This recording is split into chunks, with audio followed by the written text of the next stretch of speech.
Hey, Big Eyes. Enkrid called out to Kreis, who was mumbling to himself.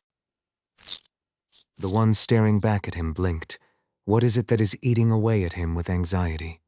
It's because he's been beaten down since he was a kid. One wrong step, and he could either die or get seriously injured. I've heard that if things go south, some people will even target their own. Enkrid scratched his cheek. The world doesn't welcome those who are untainted. The pure are easily corrupted. If you spill ink on a white canvas, you can't erase it. Kreis is no different. To avoid the worst-case scenario, he always predicts the worst. But when he imagines the worst, Kreis' mind shuts down when he's cornered. It stops working properly. Even the first time on the battlefield, when he was just standing there dumbfounded, right before he almost died, it was the same. Enkrid knew this because he had experienced it. This bastard's head has broken down again. Of course, it's all speculation, but if it's not true, then fine. If it is, it would make convincing him easier. Shut up. If we fight, we fight. If we die, we die. Dunbachel, who had been listening nearby, spoke up. Her tone and attitude were straightforward. It must have been annoying. After all, they were talking as if they were all going to die. Well, that could happen. Dying from a stray blade on the battlefield is a common occurrence. Enkrid knew that too. They might die, but they might not. Not everything goes the way you want. You just try to make it happen as much as possible. For that, Big Eyes was necessary. More precisely, a functioning Big Eyes was necessary. He's lost his mind. Slap him, that'll bring him to his senses. Rem, lying on one side of the bed like a caterpillar, said winter had turned the barbarian into a caterpillar. It was a sight they saw every year. It was a reasonable suggestion, but there was no need for violence. They had already tried it. Even slapping him in the face on the battlefield didn't snap him out of it. Next to him, Auden clasped his hands together and said, Pray. If you pray, everything will be fine. Of course, prayer wouldn't solve it either. Even with divine power, there was nothing they could do about Kreis' current state. Fortunately, Enkrid knew what to do and acted on it. He opened his mouth. Hey, if things go south, let's run together. What? Kreis stopped blinking in disbelief and looked at him. His trembling legs stopped shaking as well. If the situation gets really bad, getting you out and running away is no big deal. Not to mention Rem and the others. Do you think the rest of the guys will die here? What he needed to give him, instead of anxiety, was reassurance.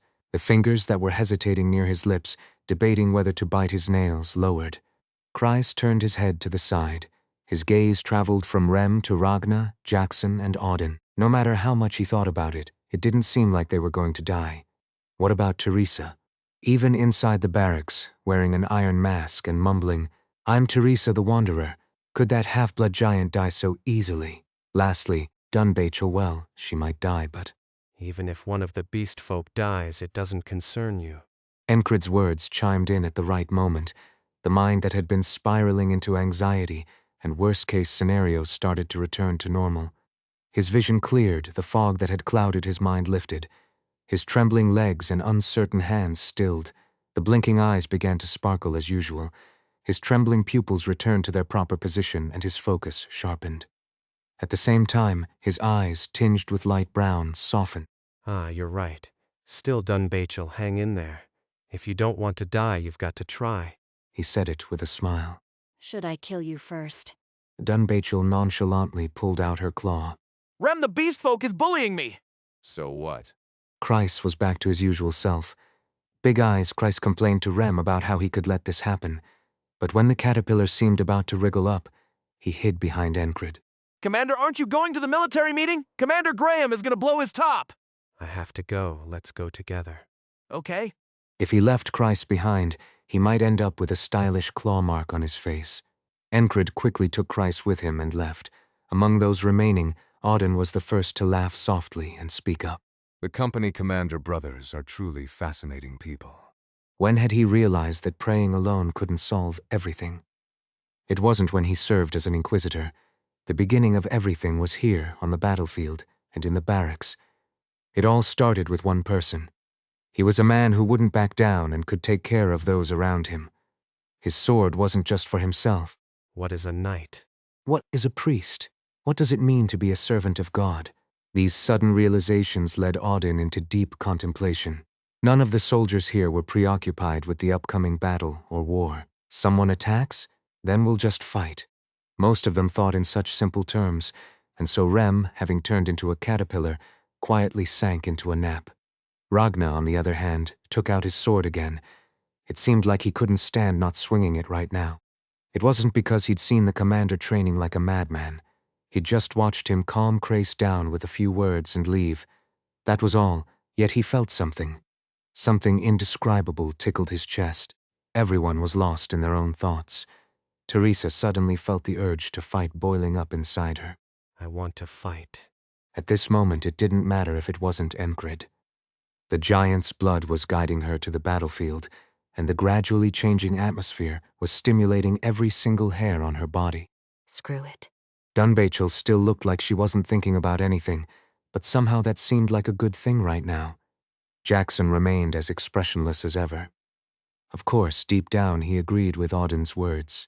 A fascinating person. Esther had slipped into the barracks at some point and was lying in the corner, watching everything unfold. Of all the people here, she was the most surprised by Enkrid's mysteriousness. With just a single word, he had restored someone's sanity. If the word he'd spoken earlier wasn't a spell, then what could be called a spell? Esther licked her front paw, a habit she had developed after transforming into a panther. She then stretched out her front paw and lay down. The warmth from her fur pleasantly heated her body. Everyone in the company could feel the air in the territory changing. No, the entire barracks felt it, but nothing was going to change. The cowards who would flee before the upcoming battle had already run off long ago. As they entered the military meeting room, it was obvious. It seems there are some empty seats. Commander Graham reorganized the heavy infantry company into an independent company under his direct command. Instead, he appointed Palto as the commander of the first company, and also appointed commanders for the second and third companies. As a result, Vengeance was made the commander of the third company. Previously, they had recruited a lot of people, so there was room in the organization. There was enough flexibility to turn the core of the heavy infantry company into an independent company. As soon as Vengeance, the new company commander, entered, he said, Most of the people I saw in the previous meeting are gone. They fled. What? They took their possessions and ran away during the night. Palto responded. He was currently the company commander in charge of maintaining order within the territory. Did you let them go peacefully? Vengeance asked in return. Just let them go? Shouldn't they be punished or even killed? Nobles who abandon their territory in a time of crisis, how could they let such trash go? Vengeance's motto was to repay grievances tenfold. Palto's eyes narrowed at his words. Was he questioning his actions? The air was already thick with tension. It felt like a spark could ignite a blaze at any moment. In the midst of this sharp and tense atmosphere, a bright voice broke through. We have to let them go. It was from behind Enkrid. All eyes turned to Chryse as he spoke. Chryse thought there was no need to waste time on pointless arguments or conversations. The commander said he'd save me if things went south. He wasn't going to die. At the very least, his safety was secured. Even if it wasn't the commander, he had a way out of the territory planned. But the assumption of the worst-case scenario had just caused his anxiety to spike. It was a ridiculous thought.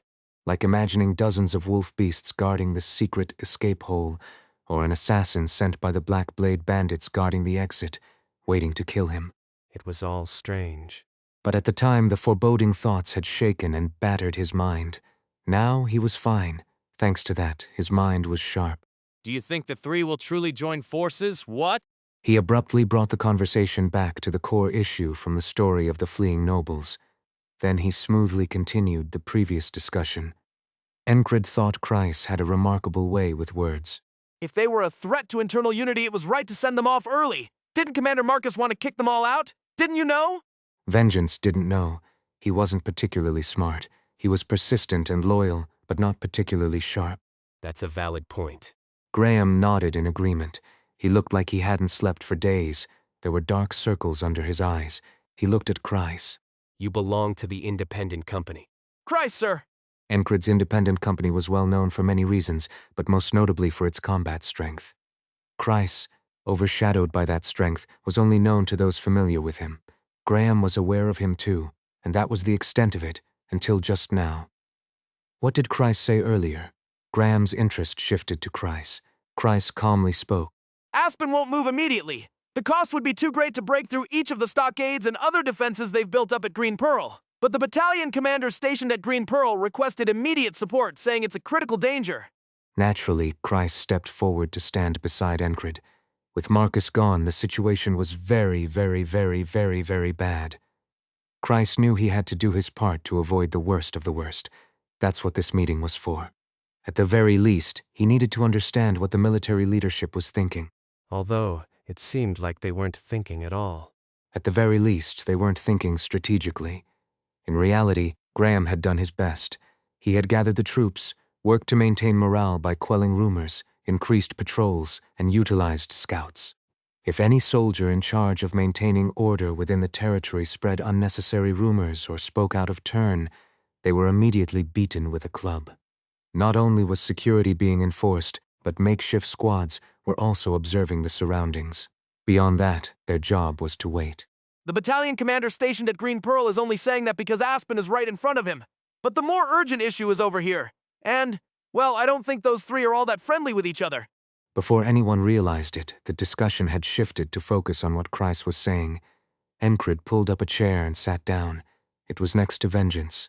Who is that guy? Vengeance asked. Enkrid, arms crossed, replied, Christ. Wasn't he just some guy who sold stuff? In Vengeance's eyes, Christ was just a soldier who made pocket money through black market deals. Yeah, that's right. Vengeance, persistent, curious, tilted his head, but his expression remained sullen. Fine, let's hear what he has to say. Most of the people were like that. Only Graham and Palto's frowns deepened. At least those two were thinking clearly. When I say they're not friendly, I mean they're wary of each other. In such a situation, what we need to do is, well, make ourselves look a bit more formidable. It's time to let the enemy know the state of affairs on this side. Are they cowering in fear of the threats from the Black Blade, the Cult, and Aspen? If so, they would just be easy prey for those who encroach bit by bit. But what if they're sharpening their fangs? What if they're hiding a blade and waiting for the right moment? They won't attack us so recklessly, and what can we do with that time we buy? Graham asked. Crace blinked his large eyes and then smiled. A dimpled soft smile curved his lips and eyes, a smile that had made many women cry as he responded. We can gain real combat experience and maybe even take out some key leaders. What was Christ thinking right now? Enkrid also saw it as a necessary course of action. Combat experience. There were those among them who had been tempered and hardened by relentless training. The force they formed wasn't weak. Marcus hadn't scoffed at the idea of the Black Blade forces gathering for no reason. He figured it was only a matter of time before they slit the throat of the Tarnin pig. However, there were still many among them who lacked battlefield experience. The Border Guard Reserve Unit was a force that had been trained harshly under Enkrid's command. They were strong soldiers forged through rigorous drills. Christ knew this well. The only drawback was that they had little real battle experience. There were veterans who had survived battles with Aspen, as well as mercenaries who had joined after hearing about the exploits of Enkrid's independent company. Among the new recruits, many still had little battlefield experience. After all, isn't the battlefield a place where people die easily? You need to know your weaknesses. Only then can you conceal those weaknesses and fight with your strengths. It's like swordsmanship, Enkrid thought as he listened to the discussion. It's obvious that you should hide your weaknesses and fight by emphasizing your strengths, but putting that into practice is easier said than done. In this situation, there weren't many people who could think so clearly. The continent's tactics often boiled down to brute force or sending in spies. Christ took it a step further. If they lacked experience, they needed to gain it. If they had weaknesses, they needed to eliminate them. We'll split the forces into two. A day force and a night force. The day force will fight while the night force rests. Then the night force will fight while the day force rests. They will take turns fighting, but they won't engage in full-scale battles. You're suggesting we focus on small-scale skirmishes? Graham interjected in a serious tone. He might have just appeared that way due to exhaustion. If we jump straight into large-scale battles, the damage will be too great. We need to prepare first. At some point, Crace had placed his hand on the table. He spread his fingers and pointed to a spot on the military map. We fight here, then we fall back to here. He was simply expressing what was in his mind. There was no hesitation in Kry's words. Enkrid, too, found himself drawn into Kry's plan and realized what he needed to do. There was no role for Enkrid in small-scale skirmishes. More precisely, there was no role for the independent company. The Fairies Company and the Madman Platoon will operate separately. Kreis had envisioned the worst-case scenarios out of anxiety, driven by his fears. These scenarios were based on information. He used that information to predict what might happen and how the enemy might react. A strange intensity began to emerge in Kreis' words. It was the first time he had taken such a direct hand in unit operations, but he showed no signs of hesitation.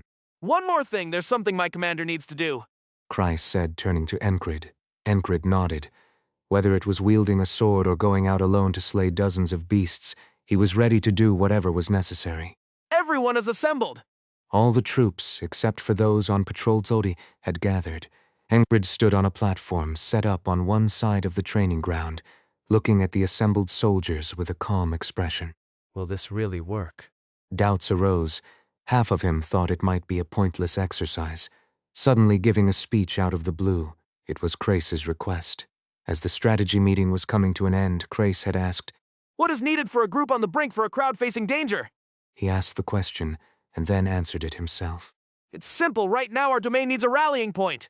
As he spoke, he dramatically spread his arms. The gesture was like that of an actor on stage, yet it also seemed fitting.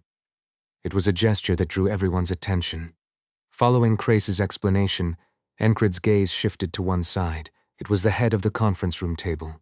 A man sat at the far end of the angular table, the unfortunate leader whose fatigue had cast shadows under his eyes. Battalion Commander. One of the platoon leaders murmured, his tone full of doubt, as if he wasn't sure of his own words. "Well, I apologize to Battalion Commander Graham, but right now there isn't anyone as well known around here as the Mad Company Commander. Besides, there are those who stayed in the domain just to follow Commander Enkrid. I doubt they all promised to fight for us." Kreis didn't drag out the conversation or embarrass anyone. He quickly cut to the conclusion. He was careful not to undermine Graham's authority. And Kreis was right. Marcus had intended to pour gold into hiring mercenaries and integrating them into the army, but not all of them had fully committed. Some were still half-heartedly involved. They might flee if things went south or even join the enemy. How many sword fighters live like bats? "There's also the matter of morale among our troops," Kreis said, raising his right index finger beside his face. Rumors spread by the cultists and the Black Blade bandits. Talk of Aspen invading at any moment, Marcus plotting a rebellion and being beheaded, or the cultists bringing their demonic beasts tonight. The patrols took up clubs to suppress the rumors spreading within the domain. Would that be effective? No, it wouldn't. Enkrid thought the same. You can't stop words by beating people. You can't stop rumors by force. So how do you stop them? Kreis clenched his hand into a fist and brought it down sharply as he continued speaking. "Rumors can be stopped with more noticeable actions." And so, what was needed was a rallying point. To put it in old-fashioned, legendary, or mythical terms, what they needed was a hero. In the last battle, to those who fought alongside him, Enkrid might have appeared that way.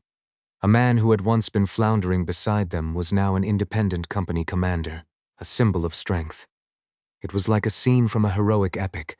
Some of the soldiers who knew how to play music even composed a few songs. They weren't exactly worth listening to, though. I admit it. Vengeance, who had been listening, blurted out without thinking, and then quickly looked away. He glanced at the battalion commander, worried. It wasn't something to say in front of the battalion commander. But Graham, too, acknowledged it. Honestly, he'd thought more than once, why not just let that bastard be the battalion commander? Was it that he lacked ambition? No, that wasn't it. But in a situation like this, a crazy bastard like that is exactly what we need. More importantly, if it was Enkrid, it would be fine. He could even hand over the position of battalion commander and the responsibility of the domain to him. There wasn't any grand reason. It was just that he naturally wanted to see that crazy guy succeed. Is it worth giving up his own position for that? Well, that's a bit ambiguous, but the Mad Company commander isn't someone who shirks his duties. From the perspective of running the domain, it might not be a bad idea. These were idle thoughts. Proceed. Graham's fatigue-ridden face lightened a bit. The plan brought some relief. Also, there were no nobles around to make pointless noise, which was another factor that put him at ease. Are you sure about this? Palto tried to stop him once, but it was just words. He also thought they had to do something immediately, whether it would work or not. And so Enkrid stepped onto the platform. Just say something like, "Let's fight hard, that should be enough." Kreis had said this right before Enkrid stepped up, and Enkrid nodded. What we need right now is to prevent any spies from infiltrating us and show the outside that we're holding strong. The soldiers need to see something they can trust and follow. Battalion Commander, you should rest for now, and after you've had a good break, come back with a worry-free face and just clap from the back when we give the speech. Leave the rest to us. It was like a theater stage. It was a calculated move to boost the soldiers' morale and thwart the enemy's intentions. Enkrid decided to participate, and so he stood on the platform. Among the murmuring soldiers, there were some veterans. Some faces were familiar, others were not. Although it wasn't snowing, the sky was still dark. But for a brief moment, when the clouds parted and sunlight shone through, Enkrid opened his mouth. Do you think we'll lose? The soldiers didn't respond. They just stared blankly at Enkrid. There were too many soldiers gathered for his voice to carry properly. Esther, who had transformed into human form, gestured behind Enkrid. It was a spell to spread his voice far and wide. Enkrid thought of Krang. Though brief, the impression he had left was profound. Not just listening, but something that could command the surroundings. His heart pounded, and something hot boiled deep in his gut. I don't think we're going to lose. A full and clear statement spread far and wide. It was filled with nothing but conviction. How could he be so sure? The doubts the soldiers had about Enkrid matched their everyday thoughts. How could he endure such grueling, almost torturous training every day? How could that man be like that? We won't lose. Protect the border guard. At the third declaration, one of the soldiers shouted. How do you endure it? How do you go through such training? It was one of the new recruits who had been shaking with dread from the harsh training. He had lived a life of petty thievery before joining the Gilpin Guild, and later saw Enkrid fight in the domain. Afterward, he decided to join the army. He had become part of the military. Enkrid knew he wasn't cut out to be a proper orator, so he simply spoke from the heart. That's why he welcomed the question, and his true feelings slipped out without him realizing it. The pain that kills me only makes me stronger. Who cares about the deeper meaning behind those words? Silence descended. Many soldiers were mulling over Enkrid's words. The sunlight broke through the clouds, and it seemed as though a ray of light shone down from the darkening sky. The soldiers standing within that beam of sunlight felt a gentle warmth. That silence continued for a brief moment. Just as Enkrid wondered if he needed to say something more, one of the soldiers suddenly shouted, I want that pain too. What the hell is he talking about? He looked down, puzzled. Regardless of his thoughts, Enkrid's expression remained calm, and from his stoic face, the soldiers drew a strange sense of reassurance and confidence. I will overcome the pain. Another soldier shouted. I can do it too. Yet another cried out. The pain that kills me makes me stronger. A strange chant emerged, but fortunately it went just as Kreis had predicted. The soldiers' morale began to visibly surge. Rem, watching from the side, blinked and asked, Isn't the saying, what doesn't kill me makes me stronger? I think I've heard that somewhere before. Indeed, the words had come out wrong. It was said with the understanding that the pain that almost kills you makes you stronger. As long as we get the desired result, it doesn't matter. Palto muttered under his breath. The cheering and shouting soldiers were no longer the same as they had been yesterday. Just when desertions might have occurred due to rumors and enemy schemes, Enkrid's speech ignited a fiery resolve within them. Pain only makes you stronger. The kind of pain that feels like it could kill you just makes you even stronger. In reality, the kind of pain that could kill you does make you stronger, but that wasn't the point. The soldiers were fired up. The rigorous training they had endured up to this point played a part as well. Hadn't they already faced their changed selves head-on? Some of them knew Enkrid, and others were aware of his madman company. Even those who didn't know of their exploits had at least heard of them. These were the words of such a man. As the cheers and shouts momentarily paused, a foreboding feeling seemed to sweep through the ranks of the soldiers. You can't stop all the spies, you can only weed out as many as possible. Suddenly, Kreis's words came to mind. Even Enkrid couldn't find all the spies hidden among the troops. but he wondered if he could exert a strong influence over them. It was a moment of quick thinking. Amid the cheers, Enkrid's voice rang out loud and clear. My name is Enkrid, the Mad Company commander. I'm going to take the enemy commander's head. Tonight, look forward to it. It was a madman's declaration, Rem whispered from behind. Are we really going tonight? The soldiers' deafening cheers shook the platform. Feeling the vibrations under his feet, Jackson heard Rem's question and thought it over, making a decision. He too had sensed the unsettling atmosphere among the troops. No, we're not going, you fool of a barbarian. Jackson quickly understood his commander's intent. Rem, pretending not to hear, added, Let's just leave this idiot behind. He's useless, right? Ignoring the chatter behind him, Enkrid drew his sword. Shing! A soft blue light shot upward, slicing through the sunlight. All troops to your positions. Wah! The cheers grew louder. Pain, give us pain, oh pain. The chants grew even more fervent. Graham wasn't sure if this was the right course of action, but the results were undeniable. Morale had been boosted. It was beyond what he had hoped for. Chris sometimes thought that Enkrid didn't fully understand his own position. When you think about it, it made sense. The Enkrid seen within the border guard was twice as crazy and twice as monstrous as the one seen from the outside. And what would people think when they heard that this madman and monster was on their side, leading the charge? They would go wild. Their morale would skyrocket. Everything had gone according to plan. Graham didn't care about Chrysa's motives. He only knew one thing, that this was the moment. The soaring morale, the soldiers shouting their mantras with a frenzy. Now was the time for passion, not cold calculation. The veterans who had gone ahead would handle the cool-headed planning. Graham shouted, All troops march.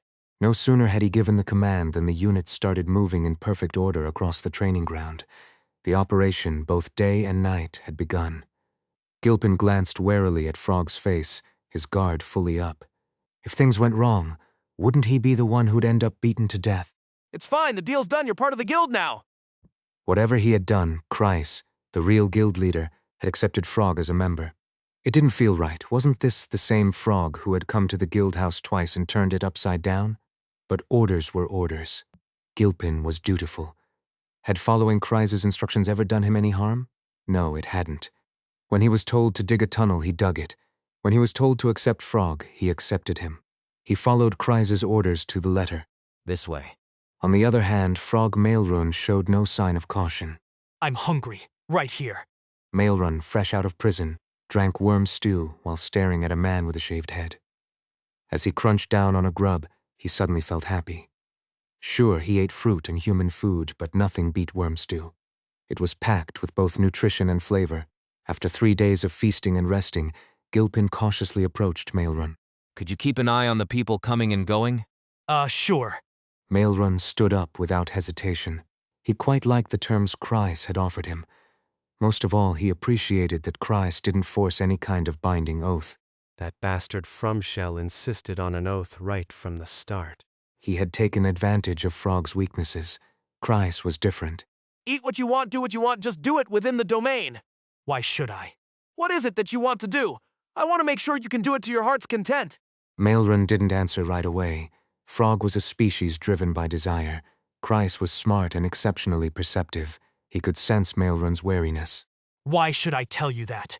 If you just tell me you can leave whenever you want, is it that difficult to say if you tell me I'll open the prison door right now? Chryse's willingness to take a step back made Maelrun open his mouth. My desire is to feel that moment of accomplishment, the instant of victory. Chryse was clever. He understood the core of the matter immediately. Maelrun was talking about victory and the feeling of accomplishment, not about the battle itself. There are many who crave results more than the effort it takes to achieve them. There was no reason Frogs couldn't be the same. It would be good if there were plenty of easy opponents. Training duels don't satisfy me. He spoke with a sneer, showing his displeasure with a flick of his long tongue. He was clearly saying that he enjoyed the thrill of winning in raw, unrestrained combat. Oh, that's perfect. We get a lot of those kinds of guys in the border guard. If you ever feel like you're going too far, just say the word. We've got people who can handle it. People like Rem, or others like him, those who enjoy fighting madmen. The rest of those with proper martial skills or swordsmanship would be left to Enkrid. There were still quite a few swordsmen, mercenaries, and merchants visiting the town. Half of them were drawn by Enkrid's reputation. This could act as a sort of filter. If Frog beat up most of them, that's how it would turn out. I can roam the domain as I please. It'd be even better if you could find and beat up anyone who seems to be hiding their strength, don't you think? What is a raw fight? The opponent matters, so it would have to be someone who looked like they'd put up a proper fight. The satisfaction that came from defeating such people, just imagining it sent a thrill through Maelrun. His skin reacted, and a slick oil began to ooze out. Without an oath. Without! Cry smiled. What did an oath matter? Oaths were meant to control desire for people like Frog, so when desire and craving take precedence, there's no need for an oath. Maelrun was naive. He thus became a guild member and roamed the domain freely. Gilpin noticed movements in the back alleys aimed at excluding them. A few new faces had appeared, claiming they were going to start a guild. Among them was a swordsman they had brought forward. He was a man with 2 thick scars running down his face. He wielded a thick mace, and getting hit by that wouldn't just be painful. It could be fatal. It was clear at a glance that the scarred man was no ordinary fighter. However, being of near knight-level skill wasn't something common, so he was just average. At best, he might have been on par with a former border guard. He was no match for Frog. Oh, really? You want to fight? Maelrun grinned. His opponent's skill seemed just right. It would be fun to toy with him before winning. Why is Frog here? The man said, his eyes darting nervously. Does that even matter? Maelrun replied, raising his loop sword. The unexpected appearance of Frog had the man rattled. The outcome of the fight was a foregone conclusion. Failure. The wolf bishop, leader of the cultists, paused mid-bite, his words dripping with disdain. The half-eaten piece of meat fell onto the table. Yes. We've lost contact with the group that went in to take control of the back alleys. Send more. The bishop found the situation rather dull, but he also knew he couldn't afford to step in personally. Are they just going to sit back and watch? The one who starts a fight should be the first to draw their sword. Moreover, there was intel suggesting that an assassination squad would target their commander tonight. Was he just going to sit still and take it? How dare they try to come for us? It would be amusing to cut off the heads of those who dared to come and impale them on stakes. The wolf bishop chuckled to himself, and that night no attackers came. However, the next morning, the border guard reserve unit marched out beyond the city walls. Their direction? The encampment of the Black Blade bandits. This is good. Enkrid stood on the platform, proclaiming that he would send an assassin. Of course that wasn't going to happen. Not exactly. At least not now. What he's sending now are underlings. Christ knew this all too well. That's why he made use of Enkrid's words. What would happen if he announced that he would take out the enemy commander right away? What if this reached the ears of the enemies? If it were me. They would be hesitant to act first. They'd increase their guards and send out more sentries. If that happens, there would be even less chance of them ordering an all-out attack. They'll become even more cautious. They even pretended to move the troops at night, subtly leaking it to the spies. Christ made full use of Enkrid's words. Even better. The strategy was originally based on both sides hesitating to make the first move. It was likely to work well, but Enkrid's words made it even more effective. That guy really does think ahead. Even though he seems to find thinking troublesome, the commander is deeply thoughtful. He's also resourceful, and it worked perfectly this time. The enemies, who were already hesitant, focused only on tightening their defenses without making any rash moves. The number of torches lighting up the night increased. The allied scouts were running tirelessly, both horse and rider exhausted from their efforts. Despite all this, Christ still couldn't shake off his unease. So what could he do? Seeing it with his own eyes might ease the anxiety a bit. What he needed now were eyes. The eyes of the battlefield were, of course, the scouts. The scouts will decide the outcome, Christ said, and Vengeance nodded more vigorously than ever. Of course. After that, he drove his scouts relentlessly. Everyone move. If you're lazy, the other soldiers will all die. Pain kills me. The slogans seemed to get weirder and weirder, but the effect was undeniable. They moved. The entire Allied force regrouped, reorganized, and spent the day preparing. As dawn broke with the dark sky as a backdrop, they marched out of the castle gates. Forward all units. The voices of the veteran soldiers, strategically placed among the troops, echoed from all directions. Even as he watched, Christ still felt uneasy. It was always like this. He was always anxious, always worried. It's okay. He was talking to himself.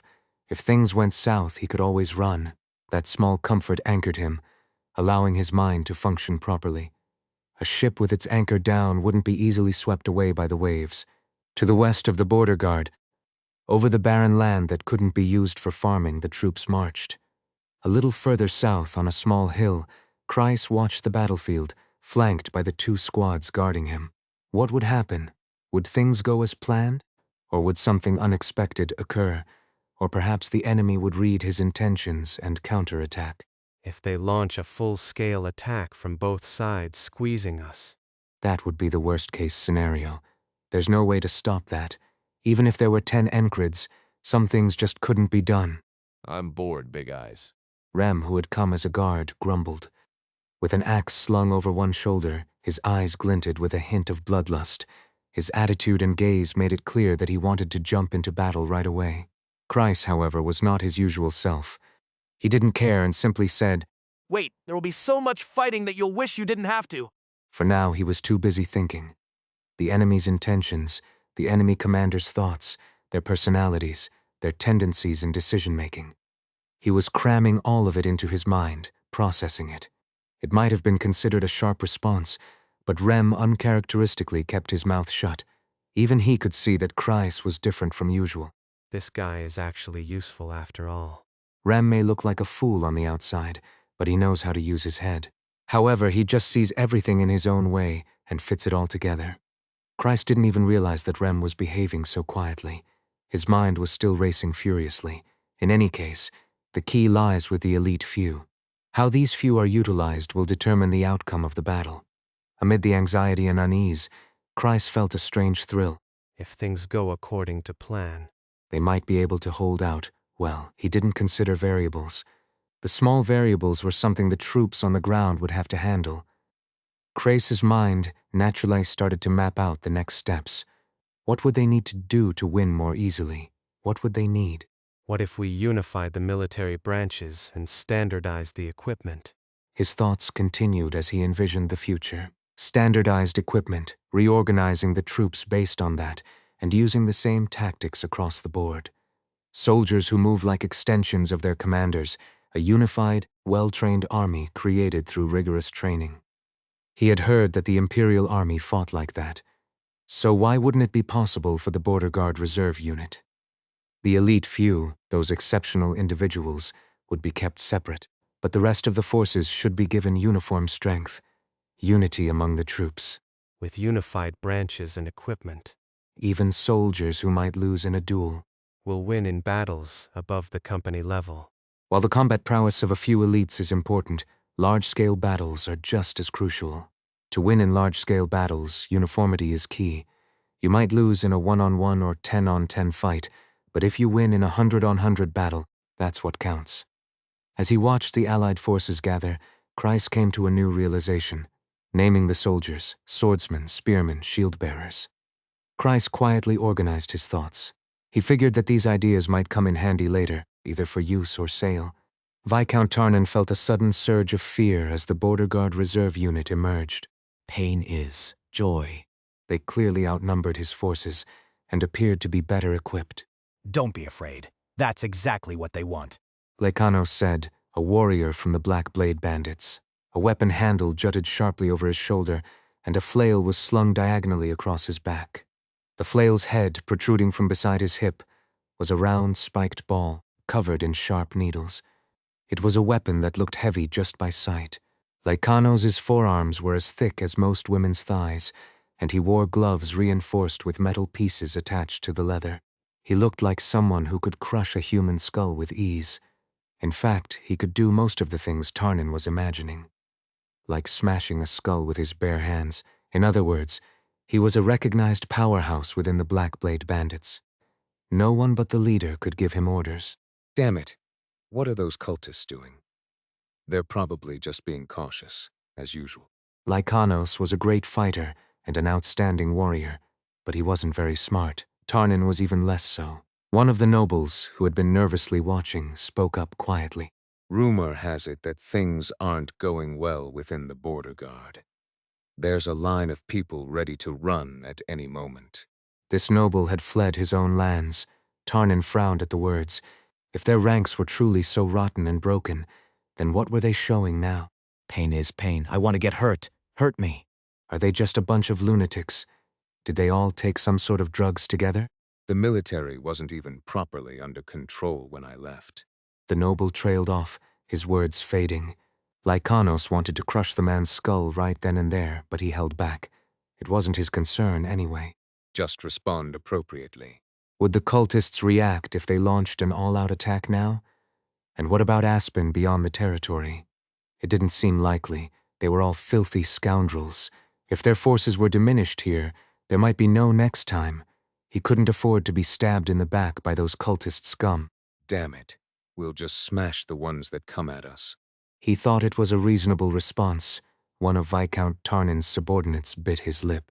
If we go all out now, the cultist forces in Aspen will join in. Then it'll be over. He hesitated for a moment, then kept his mouth shut. If he spoke up now, he'd likely be accused of being a spy obsessed with the cult. You're a spy.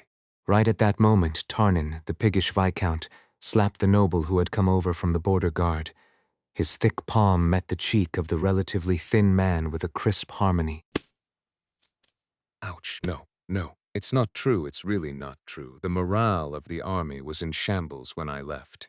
The slapped noble fell to the ground, grimacing in pain. Stop spouting nonsense. Tarnin's fury exploded on the noble. The noble, fearing for his life, desperately begged for mercy. Seeing one person getting stomped on so thoroughly made everyone else fall silent. Those above would figure it out. He decided to keep quiet. Lycanos did as he had said. The battle became one of simply holding the line. Let them fight among themselves and spill some blood. Then we'll strike. The wolf bishop acted according to Lycanos' thoughts.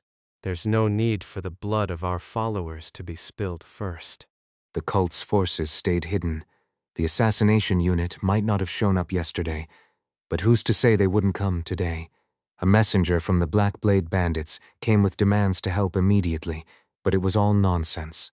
We need to keep an eye on the Martai garrison and be prepared for assassinations. The demand was flatly refused. Lycanos, hearing this, was furious, veins popping on his forehead, but there was nothing he could do except listen to Tarnin's screaming. If we get hit like this, it's all over. Lycanos was tempted to slit the throat of the loud, obnoxious pig right then and there, but Tarnin was the very reason and excuse for this war. He was a pig that couldn't be killed. Aspen invested resources to understand the situation beyond their territory. They utilized everything from spies to scouts, and even sorcery and magic. Are they moving? A subordinate asked, as a man ran his hand through his hair. His green hair covering his forehead was swept back and then fell again. Feeling the sensation of the hair sliding down, the man replied, In Sayurdsgyat. His eyes gleamed coldly. The name of Aspen's genius strategist, who had been demoted for a time after the defeat in the previous war, was Avner. He had set a clear objective for this battle. The priority was a single target, a specific head. Expanding territory was a matter for later. He had prepared a mountain of resources for that purpose. His heart raced. How long would they be able to hold out? While he wasn't the kind of person who took pleasure in tormenting others, as a strategist, watching his preparations unfold successfully was a great joy in itself. You crazy bastards, what did I say? My word is the word of God. I told you it's the light, huh? Charge. Listen to me. The squad members shouted in unison at the squad leader's cry. They were all enraged. It was understandable. They had quickly learned to obey orders without question. The newer the recruits, the more they were tormented. It wasn't done out of malice. The veteran squad leaders and platoon leaders had been given their orders. They were just following them. We will make sure you fight with fire but stay cool without getting swept away by the heat of battle. Kreis barked like a dog, and of course no one paid attention. Then Enkrid stepped in. With his black hair and blue eyes, the madman of the battlefield spoke. It's fine to half-kill them if needed, but they must follow the commander's orders. And you must listen to your superior officers. If you don't, you're dead. Rem and I will take turns leading the training and beating you. Whatever their previous rank or intelligence, when serving as soldiers in the army, simplicity was best. They followed Enkrid's orders. Among them was Bell. Now a platoon leader, Bell screamed out orders. Do you all want to forward? Don't go out. Stay back. This was the front line of the battle. Bell's voice rang out from the very front. It was something Kreis had arranged with Graham on purpose. Most of the troops deployed now were new recruits facing their first battle. One recruit couldn't hear anything around him. All he could see were the approaching enemies, who looked like demons. Spears, swords, hammers, flails, all filled his vision. Am I ready for this? Will my judgment be sharp? Should I just thrust my spear forward? Should I raise my shield to block? His mind raced, and he was close to a mental breakdown. Someone struck him on the back of the head. The blow was so hard he saw stars. The world came back into focus. He started to see what was happening around him. Hey, you bastard. Aren't you going to echo the command? The curse pierced his ears. It was the platoon leader shouting. Yes, sir. Thrust in line. Thrust in line. They did as they were told. Most of the recruits thrust their spears forward. Back, back. Fall back, damn it, fall back. I'll deal with you later. I'll kill you. The shouts of the veteran soldiers, who had become squad leaders, echoed all around. Thus the first skirmish passed. The day had started at sunrise, and thanks to a slow march, they encountered the enemy by noon, followed by the beginning of the battle. Total strength: 80 men, a 2-platoon infantry unit. 6 wounded on the Allied side. No fatalities. They fiercely thrust their spears and held their shields, but maintained a careful distance and pulled back appropriately. This was not due to the enemy's efforts, but rather the command of their own leaders. Why aren't they attacking aggressively? A mercenary from the Black Blade Bandits awkwardly spoke up. Just as his blood was boiling and he was ready to go on a rampage, the enemy retreated. Of course, he couldn't pursue them alone. Then the Black Blade unit also received the order to retreat. The next day, a similar battle occurred. The only difference was the faces. They were fighting different soldiers. In the second battle, an unfortunate soldier from the Black Blade Bandits failed to block an attack and died when a spear grazed his neck. He was a serf from Viscount Tarnin's domain. It was clear that this was a hastily assembled force. Graham and the frontline commanders could tell at a glance the state of the enemy. Viscount Tarnin's forces were poorly organized and clumsily put together. Still, they didn't just charge recklessly. In the third battle, the enemy opened the southern gate and provoked the cultists instead. Are you some kind of simpleton? Come at us. Or are you just here to watch? The taunt, spoken in the northern regional dialect, marked the start of the soldiers' challenge. It was another similar battle. Sometimes 3 companies, sometimes just 2, would rotate in and out, fighting and then pulling back at the right moment. This happened 4 times, then 5, then 6. Eventually there were 12 small-scale skirmishes in total. The total number of dead was 6, and among the remaining soldiers, most now had a decent understanding of what battle was. More importantly, these were soldiers who had endured Enkrid's training. Their combat experience quickly filled in the gaps in their skills, and just as Kreis had hoped, the Border Guard Reserve unit appeared larger and more formidable. To the enemy, their fighting style seemed abnormal. Naturally, who would think to conduct live combat training in the middle of such a crisis? Thankfully, it seems only fools are gathered here. Kreis sighed in relief and then looked at Sinar and Enkrid. Now it's time for you to really do your part. Sinar glanced at Enkrid with calm eyes and said, For a prelude, this seems a bit excessive, don't you think? What kind of prelude? Of course, our engagement ceremony. It was the usual light-hearted joke from the ferry. Enkrid grabbed the central torch in the barracks. Sinar reacted by changing the direction of her left foot, moving it towards the outside of the tent. This fairy was strangely sensitive to flames. Are you all right? That was a bit much, mischievous. The fairy spoke expressionlessly and stepped outside the tent. Enkrid chuckled, returned to the tent and checked his gear. It's time for the mission. Then he spoke. Everyone stood up. A pack of beasts that had been itching for a fight for the past few weeks was there, ready to go. Several small-scale skirmishes subtly altered the atmosphere of the battlefield. Are they going to fight or not? This was what the Black Blade and the cultist army wanted to ask. They had expected fierce battles, but the momentum deflated quickly. It had been like this dozens of times. However, attacking outright was also not an option. The Lord of the Demon Realm has commanded us not to trust thieves. It seemed like the Black Blade was scheming something from behind. The Viscount's army of Tarnin was no different. Don't strike first. Just hold the line. Are they attacking again today? Don't they ever get tired? Lycanos remarked as Tarnin stuffed a piece of jerky between two pieces of bread. He was a guy who never stopped eating. The previous tension had vanished. The Border Guard Reserve Unit had been acting so strangely that it naturally eased the tension. Of course, Lycanos was different. What's going on? He couldn't pinpoint it exactly, but his instincts, honed by years on the battlefield, were telling him something was off. It was an ominous feeling, one that was very, very strong. Beside him, the pig-like Viscount was spouting nonsense again. Something about how they should just charge and wipe them out, claiming they had far superior numbers. Shut your mouth.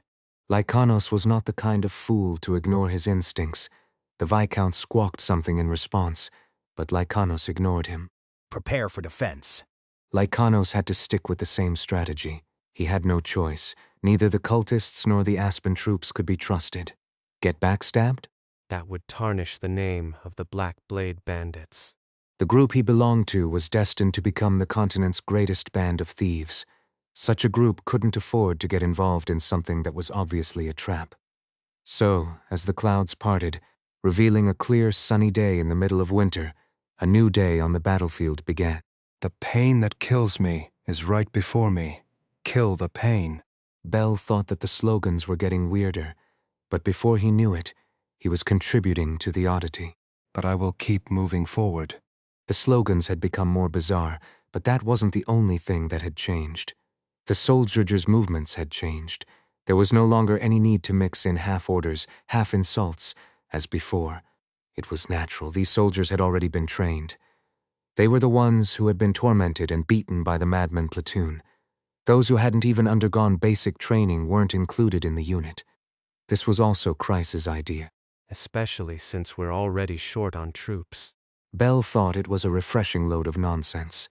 He wanted to say that the real battlefield wasn't like that.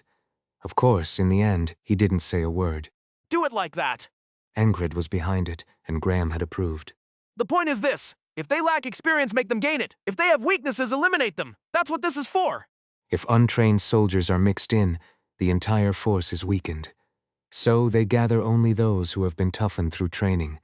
They are hammered into shape like iron by the hammer of real combat. The theory that came from Kreis's mind had become a reality, embodied by people like Bell. Soldiers, and more soldiers, who had come out of hellish training and had been tempered by the hammer of real battles. The flower of the battlefield is. They aim damn pleasure. The corrupted chant, the heat, the cheers, and something boiling up inside burned their chests. I will keep moving forward. Bell shouted. If in previous battles they took one step forward, in this battle they were told to take two. It seemed they were now boldly initiating the fight instead of just probing. Bell was at the forefront. He could see the eyes of the approaching Black Blade mercenary. Through the gap in his iron helmet, those eyes glared at Bell with murderous intent. The mercenary swung a large sword above his head. The heavy, powerful strike came down from above. Bell didn't react. If things continued like this, he'd be dead for sure.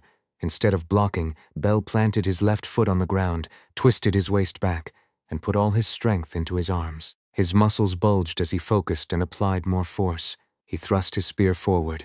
It was a strike he had crafted over several days, a thrust delivered by twisting his entire body. Is this guy insane? The mercenary, though startled, still swung his sword down with full force. Was he trying to get them both killed? The mercenary thought he would slash Bell first and then dodge the weakened spear. But the sword failed to fulfill its mission. Two soldiers, who had approached unnoticed, covered Bell's head with thick round shields. The blade struck the shield, and then a blow that no ordinary gambeson, leather, or chainmail could block exploded against the mercenary's torso. The well-sharpened spearhead pierced through the gambeson and leather, puncturing the mercenary's stomach. The spear shaft stuck out from the middle of his torso like a grim decoration. Shit, you crazy bastard. The enemy soldier spat blood from his mouth as he spoke. He dropped his sword, clutched the spear shaft that impaled him, staggered and fell backward. The spearhead scraping the ground as the mercenary's body tilted and collapsed to the side. He died sitting at an angle. That's called strategy, you dumb monkey. Bell said, letting go of the spear. Pulling it out would take more effort. He retreated and grabbed a new spear. They worked in threes. One would pierce the enemy, and the other two would block and hold the line.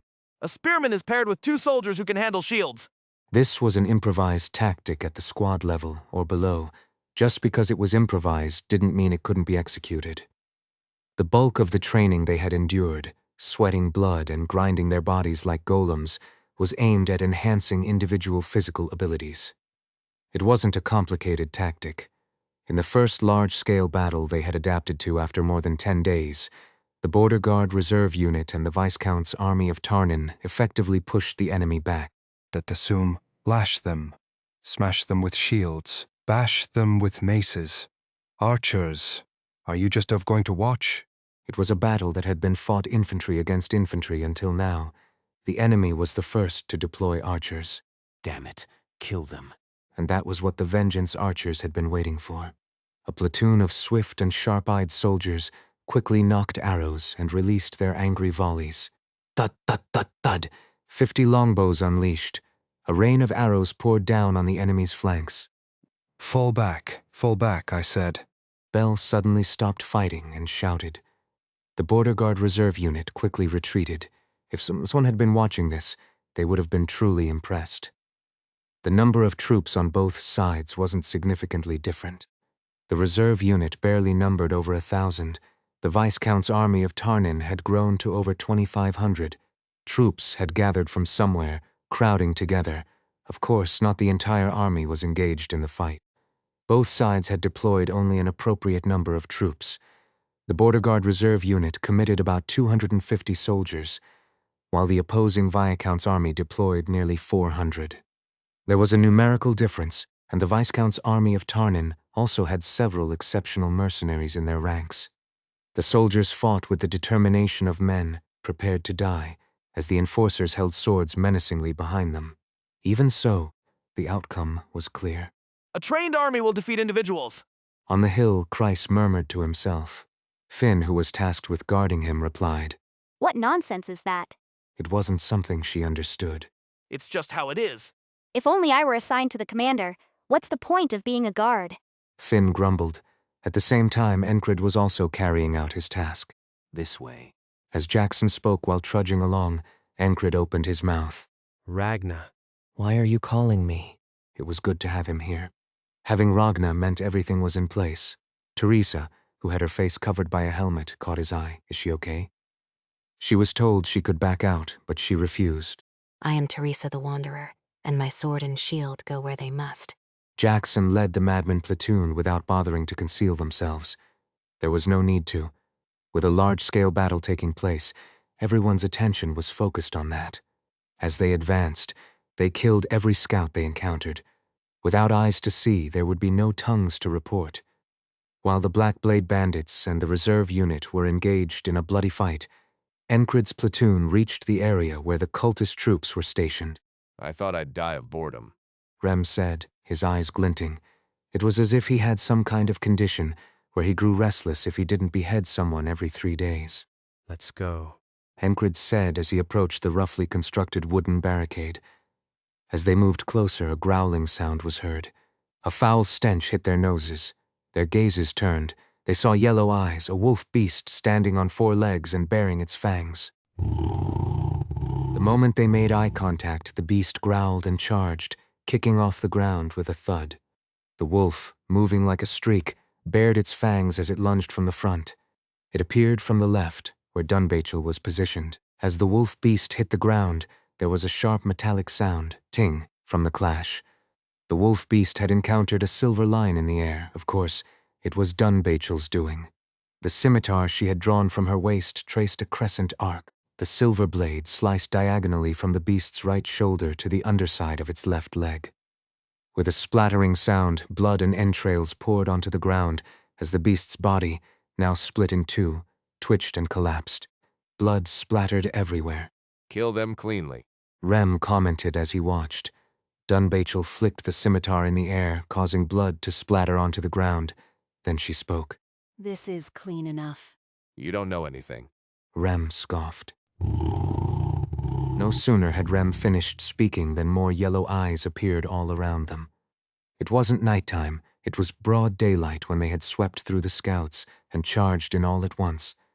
The stench was overwhelming, almost numbing their sense of smell. There was already a foul smell everywhere, like manure, making their noses ache.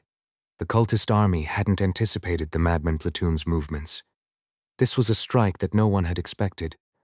Something that made one think, surely they wouldn't come here. So the fact that a pack of wolf beasts was rushing out wasn't due to a prediction. It was simply that the wolf beasts were guarding the barricade. The cultists' camp was nestled between uneven hills, and the surrounding terrain was far from flat. It was a small, rugged area with plenty of places to hide. A pack of wolves began to appear one by one among the hills. Yellow eyes popped up from here and there. Beasts tainted by demonic energy bared their fangs from all directions. Rem raised his two axes horizontally level with the ground. Watch, this is what I call clean. And then he kicked off the ground and leaped. There was no time to speak. His charge was half a beat faster than the wolf beasts could react. He quickly closed the distance and suddenly appeared right in front of the nearest beast. He charged and slashed. His arms holding the axes seemed to blur as he swung, and the wolf's head flew into the air with a thunk. Soon after, several more heads floated in the air. Rem did what he always did. He simply hacked, slashed, and chopped anything in his path. Where's the cleanliness in that? Dunbachel commented as she watched, and Enkrid agreed with her. It wasn't clean at all, but it was destructive. Quite exhilarating, brother. Auden murmured, and that summed it up perfectly. The wolf beasts were diligently performing their guard duty, but they were swiftly cut down. Enkrid adjusted his sword belt as he observed the cultists appearing beyond the barricade. Minor preparations, no matter the opponent or the battle, were essential for doing one's best. He adjusted his sword belt. Attack. Seeing the enemy soldier shouting, he prepared to draw his sword. Anyone could see that he was in a position to draw his sword and charge in at a moment's notice. Some of the enemy soldiers, seeing this, raised their crossbows. The Lord of the Demon Realm watches over us. With a fanatical cry, the cultists aimed and loaded their crossbows. In what seemed like the motion of drawing his sword, Enkrid suddenly threw both hands to the sides. It seemed like a random movement, but the result was far from that. Fwee! A whistle's sharp sound tore through the air, and the throats of the 4 soldiers with crossbows. They were whistling knives. Arg. One of the soldiers clutched his throat and collapsed. A newly opened gash in his neck, big enough to be seen from the outside, gushed blood instead of air. All 4 of the cultist soldiers with crossbows had their heads meet the ground. Well done deceiving them. Jackson muttered from behind. It was hard to tell whether he was impressed or mocking. Enkrid didn't pay any attention, pretending to draw his sword while throwing whistling daggers. It was an excellent tactic. Adjusting his sword belt and assuming the stance had all been in preparation for this move. Even the stance was part of the preparation. Deceiving the opponent was also part of the preparation. A chilling wolf's howl echoed from deep within the cultists' camp. It was a cry imbued with a power that momentarily paralyzed the body. Let's stop that dog from barking. Rem, drenched in the black blood of the beast, remarked after hearing it. He grinned, his front teeth gleaming white in contrast to the black blood and his axes, creating a frighteningly ominous image. No one here froze in fear from just a howl. Even Dunbachel merely grumbled. Just lopping off heads doesn't make it clean. Oh, Lord of the Demon Realm. One of the fanatics, upon seeing this, trembled, his jaw quivering. Huh? What was that? I can't hear the words of those who worship a stupid god. Rem said, placing his hand to his ear while holding his axe. Afterward, he only became more excited, rampaging with even greater fervor. From the enemy's perspective, he had gone completely berserk. Enkrid and his group also took care of their tasks. Jackson set fire to the tents and supplies, while Ragnar deftly sliced down the enemies who charged at Enkrid from behind. Teresa and Dunbachel also charged to the left and right, smashing the heads of both beasts and humans alike. There was no need to prolong the chaos.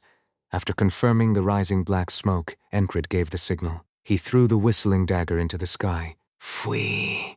At the long, piercing whistle, the entire platoon began to retreat. The plan from the start was to strike hard and then withdraw quickly. While the enemy commander was busy protecting himself by adding more guards, they had set the supplies on fire and fled. It was a simple but effective strategy. Rem. Enkrid called out as he retreated. Go on ahead. Rem hadn't followed, so Enkrid shouted to him, and this was the response he received. Was he too caught up in the excitement? That was part of the reason, and the other part was that someone needed to hold the line.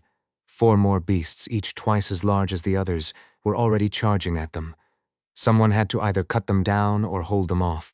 Let's hope he dies in the process. Jackson made a remark that he didn't mean. Or I could stay behind. Ragnar suggested something unacceptable. If Ragnar stayed behind, he might not make it back before winter ended. Enkrid wasn't worried about Rem. After all, he was Rem. There was no doubt he could handle getting himself out of there. I'm going ahead, Enkrid said. As Enkrid was stirring up the cultist forces, Sinar also moved into action. She took 20 of her swiftest and most skilled soldiers and circled around the outskirts of the battlefield. Their role was sniping. This group of 20 didn't engage in direct combat. Instead, they observed the flow of the battle, assessing the enemy's formation as they moved. With her extensive experience from hundreds of battles, Sinar's keen fairy senses read the battle's flow. She distinguished and identified the sounds she heard. Thus, she confirmed the first target. Let's go. The selected soldiers followed closely behind her. Sinar's platoon quickly circled around the battlefield and struck from one side. Shit, these crazy bastards. The enemy soldiers responded fiercely. The 20 soldiers held their ground and withstood the attack. Though their combat abilities were outstanding, they were still somewhat ordinary. They could be called elite, but they were not at the level of the Border Guard direct unit. However, Sinar was different. While the enemy's attention was drawn to her platoon of 20, she leaped into the air, stepping on the head of an enemy soldier. She propelled herself upward, as if someone was pulling her up from above, her movements effortless. It was as if she had wings. She stepped on the enemy soldier's head, and with a flick of her toes struck his throat. The blade attached to the bottom of her boot pierced the soldier's throat, leaving a hole as she drew her blade. With a sharp sound, the leaf-shaped sword gleamed as it was revealed. Then she casually thrust the blade downward several times. Clang, thump, squelch. The soldier whose helmet was struck by luck stumbled and fell to the side. Another, who was less fortunate, had his helmet merely grazed and thrust his spear upward in return. The third, who was outright cursed by the goddess of luck, had his forehead slashed, blood streaming down his face as he collapsed. All of this happened just before the soldier she had stepped on fell to the ground. Sinar drew her blade back and sliced through the middle of the incoming spear. Her blade cleaved the spear in half, turning it into a short staff. The soldier, now holding a staff instead of a spear, raised his shield. Rather than striking the shield, Sinar stepped on it and ran forward. She was like an arrow. Targeting the enemy, she stepped on shields, heads, and shoulders of 3 more soldiers and gracefully landed on the ground, where her target was in sight. The target she had located by distinguishing sounds, the commander. More precisely, the commander of a small unit, the brain behind the troops. Stop her. The commander's shout was in vain. No sooner had he spoken than his throat was pierced by her blade. It was one of Sinar's techniques, a rapid thrust executed by twisting her waist and flicking her blade from shoulder to fingertip. It was called the skipping stone thrust, one of the skills she had mastered. One reason Viscount Tarnan's forces managed to hold together was the presence of commanders like these, strategically positioned across the battlefield. In that battle, Sinar cut down 3 more such commanders. That crazy fairy bitch. A higher-ranking commander who had been watching the battle shouted through clenched teeth. Of course, he had already doubled his guard, simultaneous strikes. Kreis was aiming for this. One side targeted the supply lines, the other the commanders. They aimed to deal the maximum damage to the enemy forces converging from 2 directions. Sinar accomplished her task, sustaining only a few scratches. I wonder if they're doing well. She thought as she wiped the blood from her blade. How were Enkrid and his men faring? What had started as a joke seemed to have become reality. To think of his face as soon as the battle ends. Sinar felt a dulled something within herself, but smiled. This too was part of life, part of the joy. That man had a strange charm. It wasn't the kind that fulfilled a spell, but one that made you want to watch and cheer for him.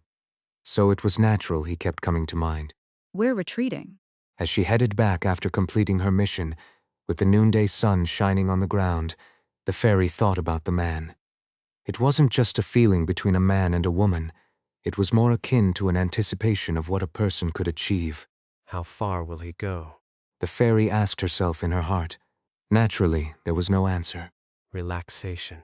If you're always in a state of tension, your body becomes rigid. A rigid body makes it difficult to demonstrate your usual skills. Muscle growth and stamina development are the same. Just as intense training is important, so is rest. It's only after resting that both strength and stamina increase. Those were Auden's words. Enkrid pondered them. He had gained some small insight through battle and reflected on it. Tension and relaxation.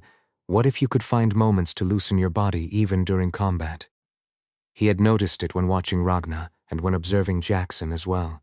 Jackson seemed to apply no force to his body except when swinging his sword, and Ragna, even while continuously swinging his sword, didn't appear to exert much force. The same was true for Auden. Dunbachel and Teresa had similar habits. There's a spring and rhythm that comes from managing tension and relaxation. Rest increases stamina.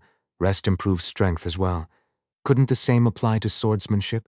Resting is important. Auden had said it countless times, but it hadn't fully sunk in until now. That one small phrase had finally permeated his skin and settled in his core. Because he could think and act simultaneously, he did so. This battle was a learning experience. What if I deepen the relaxation? It was important to observe and accurately assess oneself, and for Enkrid this was as natural as breathing. Through this observation he came to understand something. It was the beginning of relaxation, thanks to the first ability he gained through repeated toe days. The heart of the beast.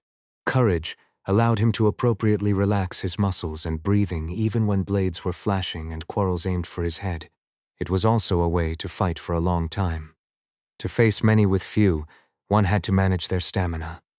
Of course, Enkrid's stamina was monstrous. Compared to an ordinary soldier, he possessed endurance that couldn't be measured in the same conversation. But that didn't mean he was never exhausted. In that sense, Rem is fine. The thought followed naturally. Who had taught him about the heart of the beast? Who was the one who spouted nonsense most often during battle? He could indeed be called a master of relaxation. That's not a master of relaxation, he's just thoughtless. When Enkrid voiced his thoughts, Jackson responded from beside him. He's just stupid. Ragna added. When he's hitting me, it seems like all his muscles are filled with tension. Dunbachel commented with a hint of criticism, while Teresa remained silent, and then Auden spoke. Are you worried about your barbarian brother? Worried? About Rem, the gray-haired monster, the guy who would cut down a demon with his axe? Me. Enkrid chose his words carefully before responding in a serious tone. Was it really that he appeared worried? Odin smiled gently. If there is bitterness in your heart, your vision becomes clouded, and if there is worry in your heart, your thoughts will naturally drift in that direction.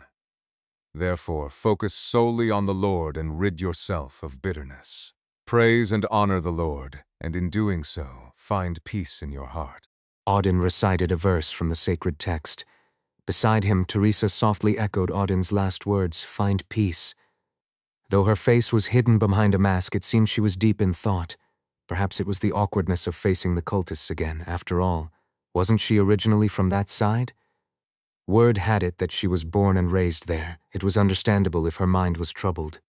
Enkrid glanced at Teresa and reflected on whether he was truly worried. Absolutely not. Why would he worry about that crazy Rem? Still, something bothered him. It was subtly unsettling. Why? They were retreating to the rear. There were no signs of being pursued. None of their soldiers had been hit by stray arrows. and naturally no one was injured. Everything had happened in a flash: an ambush, a raid, arson, and then a retreat. There was no need to wait for the cover of night. They executed everything in broad daylight, and that was fine. They moved quickly enough to finish before the deaths of the scouts they had sent ahead were even reported. But why was this sense of unease creeping in? Being accustomed to self-observation, Enkrid naturally retraced the events. They were too weak. Ordinarily, dozens of wolf beasts would have been sufficiently threatening. Could the cultists really have come without knowing our capabilities? That didn't seem likely. Then why did they feel so vulnerable?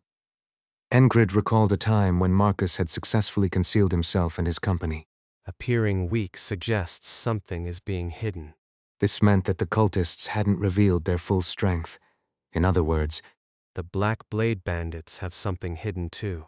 After considering a few things, this conclusion naturally came to him. Could Christ be unaware of this? No, he knows. He knows, and that's why he structured the strategy this way. The idea was to chip away and extract as much as possible before the enemy revealed all their hidden moves. That was the essence of this supply raid. Even if you pray for his death, he'll still come back.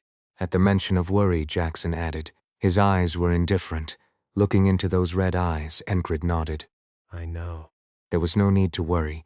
Who could he possibly be worried about now? The only one left behind was that crazy barbarian, Rem. Rem acknowledged that he was excited. Everything begins with awareness. There can only be change if you recognize and acknowledge it. If you have an excitable temperament, you must be aware of it to maintain calm. Are all beasts the same? No, but every beast that survives has the same traits. These were the words he had heard when he first learned about hunting. Having longer fangs doesn't guarantee survival. Having sharper claws doesn't matter either.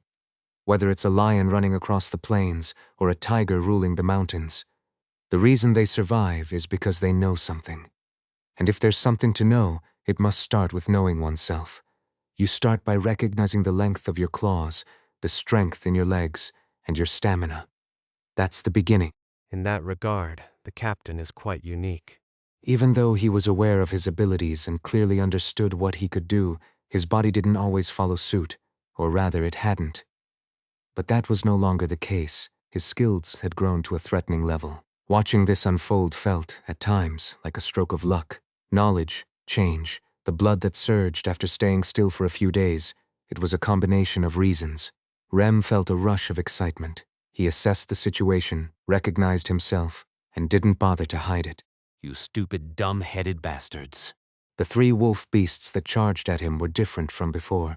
Their speed, strength, and cunning were on another level. Not all beasts are the same. Even among them, there are exceptional ones. These three beasts were like that. They were insanely fast and insanely clever. Rem allowed a wound about the size of a fingertip to form on his side to quickly cut them down. He let their claws graze him. At that moment, he swung his axe swiftly, splitting the head of one of the beasts right down the middle. Blood and brain matter splattered, obstructing his vision. But Rem didn't even blink as he used his remaining axe to sever the neck of the beast, whose head had just been split. He knocked the split head aside with the back of his hand, sending it flying in one direction. As the flower-like head flew through the air, one of the other beasts dodged to the side, exactly as Rem had anticipated, and he followed up by throwing his axe. Whoosh! Spin! The axe, spinning so fast it turned into a blur, buried itself deep in the skull of the wolf beast that had just moved out of the way. The axe throw and the beast's head movement seemed to happen simultaneously. It was something he could only do because he had predicted the beast's evasive direction. One beast remained. Rem twisted his lips into a full grin. Monster, that monster bastard. Ah, may the curse of the demon realm be upon him. The master of beasts will personally devour him. The cultists nearby kept babbling incessantly. What the hell are you saying, you crazy fanatics? Come at me already. Rem muttered as he switched the axe in his left hand to his right. Hey, Mutt, aren't you coming? The last remaining beast crouched low, its killing intent fully revealed as it glared up at him. Meanwhile, one of the cultists threw a dagger. Without taking his eyes off the wolf beast, Rem tilted his head slightly to dodge it. In that instant, the beast pounced. There wasn't even the sound of it pushing off the ground. The wind hit the tip of his nose first. It lunged, fast and fierce, belying its massive size. Its nose was just below Rem's estimate.